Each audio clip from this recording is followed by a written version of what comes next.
parole. Donc on reçoit le baptême du Saint-Esprit pendant même la prédication de la parole de Dieu. Le Saint-Esprit agit pendant même la prédication de la parole de Dieu. Il opère des miracles pendant même la prédication de la parole de Dieu. En écoutant un cantique, le Saint-Esprit agit, il te remplit. J'ai rendu le témoignage d'une de mes filles spirituelles qui s'appelait Marie-Noël. Et nous étions tous jeunes. Hein? On avait à peine 29, 28, hein? Même pas encore 30 ans, si je me trompe. Alléluia. Et puis, cet après-midi, il dit, bon les gars, Silas, envoie ton tam-tam. Enoch, viens, donne-moi ma guitare. Venez, on va chanter un peu les louanges du Seigneur. Nous sommes assis là dans la cour, en train de chanter. La sœur a été baptisée du Saint-Esprit. Là, elle a commencé à parler la langue et prophétiser. La louange, la vraie louange rendue à Dieu. L'adoration. Aujourd'hui, on a des adorateurs bizarres, des gens qui vivent mal, qui ont une double vie. Qu'est-ce qu'ils communiquent? Ce n'est pas le Saint-Esprit, c'est des démons. C'est pourquoi il ne faut pas écouter n'importe quelle musique. Il y en a même dans leurs clips vidéo, pendant qu'ils chantent, ils font le salut de Satan. Le signe de Baphomet. L'allégeance au diable. C'est quel Jésus il chante? Comment il fait pour connaître tout ça? C'est la grâce de Dieu et c'est selon l'appel. Sinon, comment je vais pouvoir t'avertir s'il ne me donne pas le discernement pour remarquer, pour vérifier, pour découvrir ces choses? Donc, on n'écoute pas n'importe qui. Elle est venue là, elle chante. Et puis tout est dehors. Bon, qu'est-ce qu'elle véhicule? Il n'y a pas l'onction dedans. Parce que ça, c'est la sirène des eaux. Alléluia. Les mamans, les femmes. Dites-moi, maman Solange, supposons que tu as porté ton pantalon. Et puis tu es dans la rue, là, tu as envie de faire pipi, tu fais comment? Si c'est un homme, il peut aller se cacher quelque part et puis enlever son pantalon, il va uriner. Toi, tu ne peux pas. Pourquoi donc porter ses pantalons? Et regardez les pantalons même que les femmes portent. Par rapport aux pantalons des hommes. C'est des gens, des hommes là qui portent des plaqués. Mais les femmes, c'est une exagération. La tenue là, c'est même pas pour une femme. Quand tu portes ça, vraiment, dis vraiment. Jésus a dit quoi? Là où est ton trésor, là sera ton cœur.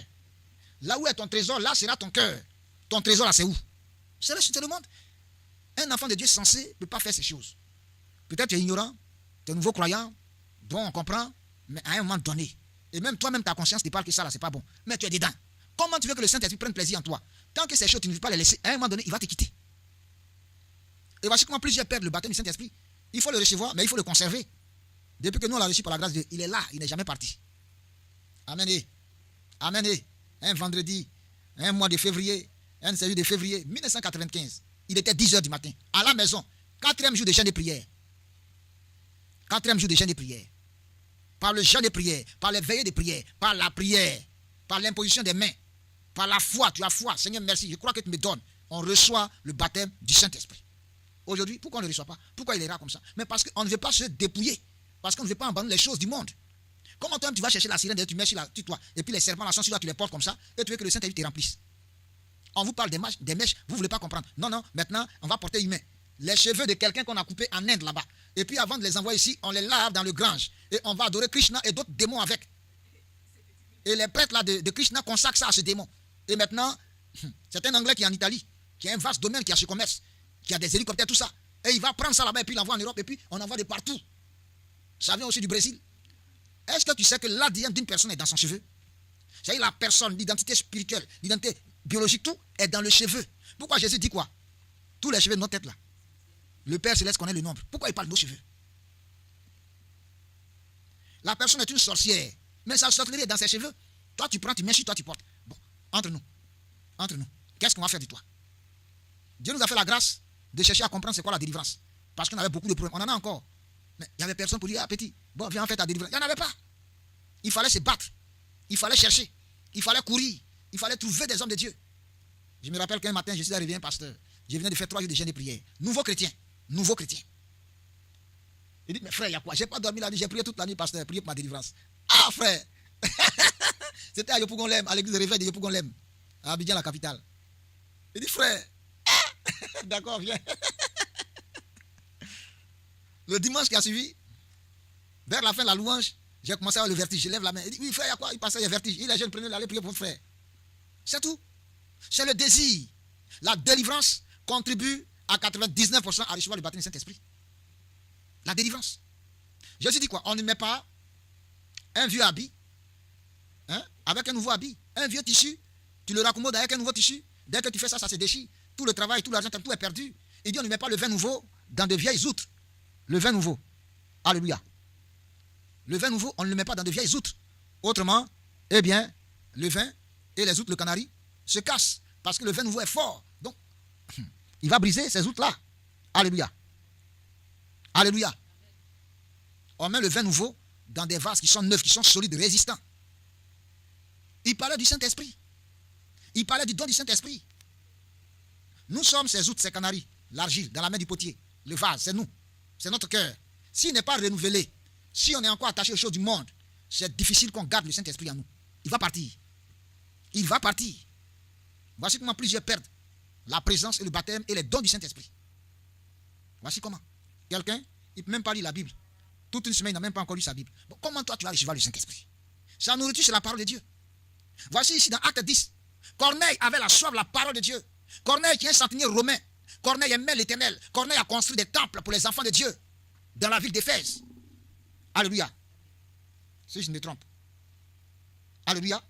Dans sa ville. Mais il est romain, mais qu'est-ce qu'il fait avec ça? Il est romain.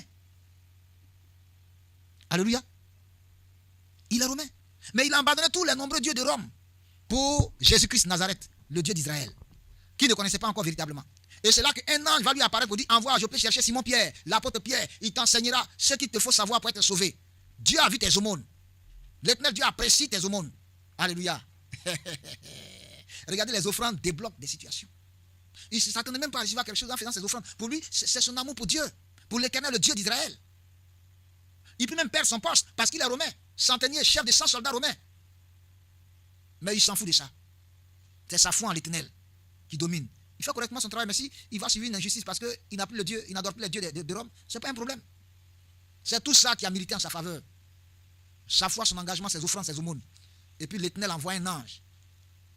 Le Dieu Tout-Puissant, Jésus-Christ, lui envoie un ange. Et l'ange lui dit, où se trouve l'instrument de Dieu qui va l'aider? Il envoie des soldats, et avant qu'eux, ils n'arrivent, Pierre reçoit une vision. Pendant qu'il veut manger, il a faim, il monte en prière, alors qu'on lui cuisinait à manger, et c'est là qu'il reçoit une vision 3 fois. Une nappe qui descend du ciel, avec tous les quadrupèdes, les animaux de toute la terre, là, dans la nappe. Et la voix lui dit, Pierre, tu et mange. Il dit, non, jamais rien de souillé n'est entré dans ma bouche. Parce que sous la loi, il y avait des animaux interdits. Alléluia. La grâce est venue. Il se croit encore sous la loi. Et le Saint-Esprit lui dit, ce que moi, Dieu, je considère pur, ne le considère pas impur. Amen. C'est cette parole de foi qui m'a donné, c'est Réma qui m'a donné. Quand je disais, non Seigneur, est-ce que c'est toi qui me donnes la chair là? Non, Satan, sors de moi. Alléluia, ça. Il me dit, moi, Dieu, ce que je considère pur, ne le considère pas impur. Il a dit, bon Seigneur, j'ai compris, vraiment, c'est ton choix. Donc, je l'accepte. Voici comment j'ai accepté, maman. Il m'a donné Acte 10, et ce verset précis. Il a dit, j'ai compris. Et puis, j'ai accepté finalement. Donc, le Saint-Esprit lui dit, tu et moi, j'y vais pas. Il le convainc. En même temps, les messagers de Corneille frappent à la porte. Et on demande après Simon Pierre, l'apôtre Pierre. On dit, c'est ici qu'il est.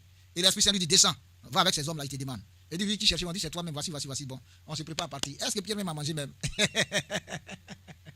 Et c'est là qu'il arrive chez Corneille. Et il est en